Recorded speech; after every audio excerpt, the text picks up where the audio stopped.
Dear friends and colleagues, thank you for taking the time to attend this town hall, either here in the canteen or at one of our 5 global locations.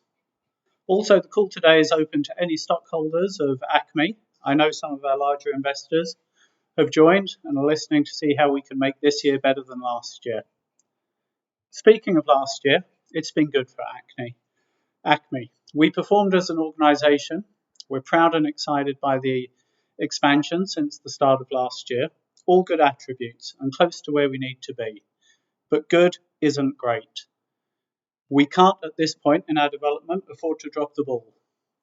So I'd like us to talk today about ethics, how we treat colleagues, customers and community. Our 3 pillars, how we can put in place practices that make us more ethical. First of all, let's start with definitions. As a workforce at ACME, we've developed a culture, and within our culture we have morals, our beliefs and practices of what's right and what's wrong. ACME didn't define our morals, but we look to hire people with certain values. We believe this helps to shape our moral compass.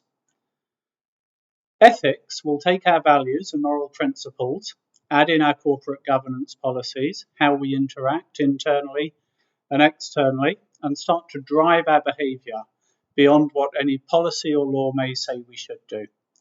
Good business ethics will ensure, when we need to, we'll make the right decision and take the right action.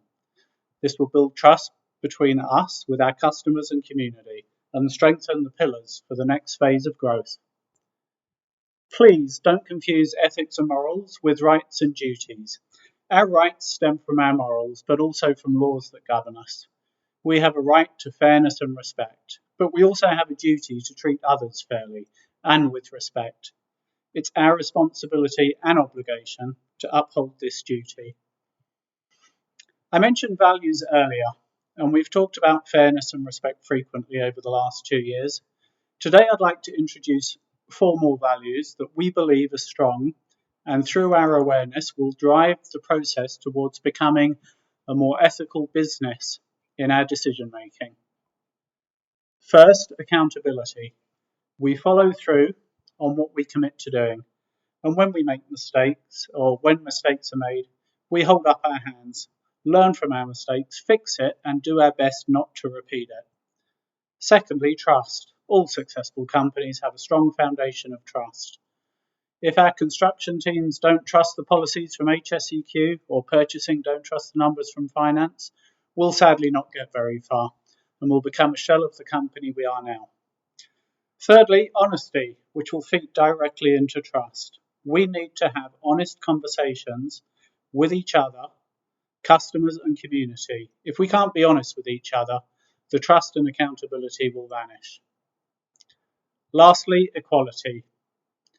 We're a diverse company and will not tolerate any form of discrimination here, but continue to provide people with the best opportunities they can have to reach their potential.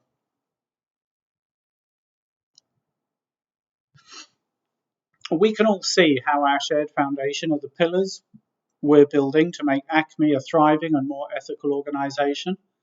By living our values every day, having an intention to act from an inherent duty to the health of ACME, our customers and community, by taking each contract we win and treating it as a living document, by understanding that every action we take in the community is an absolute, not a means to an end, we become a stronger and ethically accomplished place to work. There are 3 new policies I would like to introduce today. They are progressive in nature, in that ACME will adopt new skills to advance and mature as we grow a new identity. The policies will complement our 3 pillars, leading us to be a company people want to work for, a company our customers want to work with, and a company respected in the communities we work in. The first policy in the rollout is the ACME Values in Action. This is what I've been talking about for the last few minutes.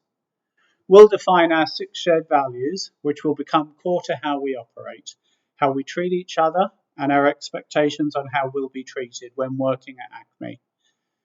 We all have the right to fair working conditions, a fair salary for what we do, the opportunity to progress within ACME, honesty from our colleagues and customers, we have a right to fair and equitable treatment.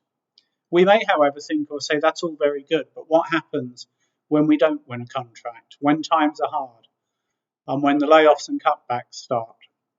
All we can commit to is to be straight with each other. When we're unsuccessful, we'll figure out why and have an open and honest conversation on how we can fix things or what to do if we can't see a way forward. That is our guarantee. Our second policy, now that we've expanded into different geographical locations, is to align expectations when we're negotiating with customers. We are introducing a strict anti-bribery and anti-corruption policy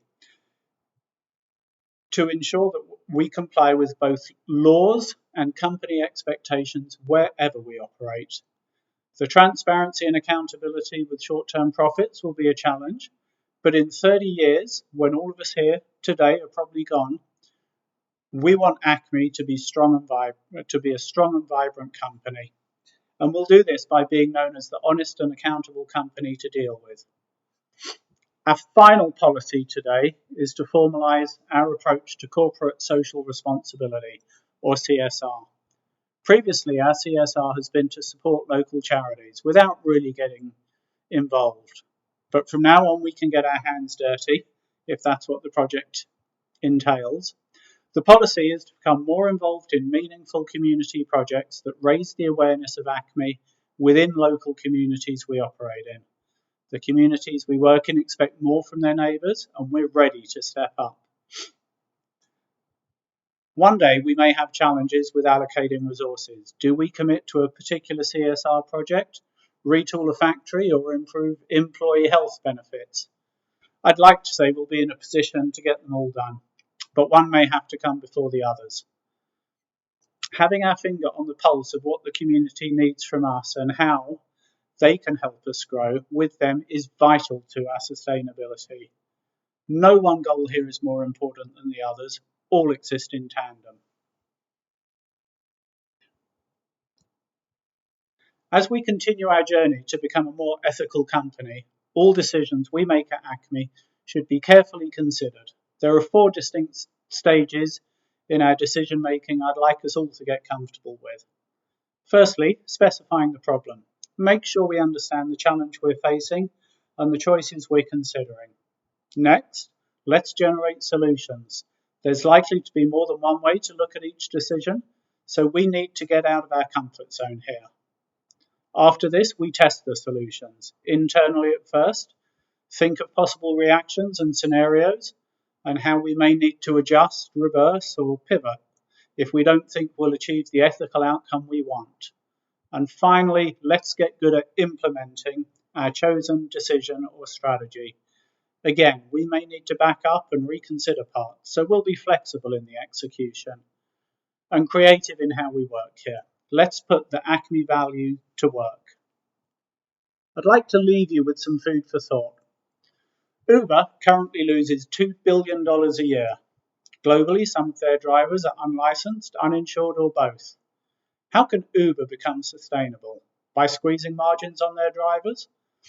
It's one avenue they'll have, but it's not an ethical one. It contradicts what they're trying to achieve. Then consider CVS. In 2014, they made the decision to stop selling tobacco products.